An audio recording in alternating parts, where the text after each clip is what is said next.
Russia की बेपनाह वसी जमीन पर कुछ ऐसे इलाके भी हैं जिन्हें फॉरबिडन जोन्स यानी ममनू इलाके कहा जाता है।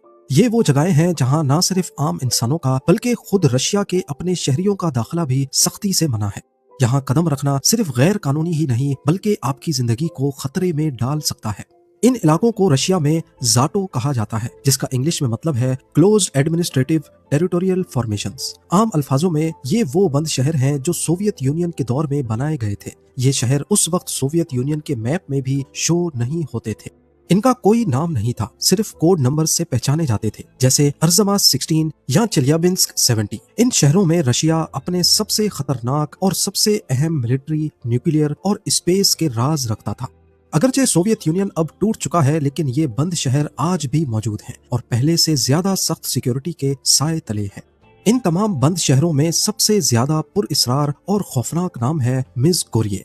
ये उरल के पहाड़ों में छुपा हुआ एक पूरा शहर है। ये शहर एक मैसिव पहाड़ माउंट यामनटॉव के दामन में वाक़ है। सैटेलाइट की तस्वीरों से साफ पता चलता है कि इस पहाड़ के नीचे कई सालों से बल्कि कई दहाइयों से बहुत बड़े पैमाने पर खुदाई की जा रही है। अमेरिका समेत पूरी दुनिया के इंटेलिजेंस एजेंसीज का मानना है कि रशिया यहाँ जमीन के नीचे एक बहुत बड़ा बंकर कॉम्प्लेक्स या अंडरग्राउंड कमांड सेंटर बना रहा है।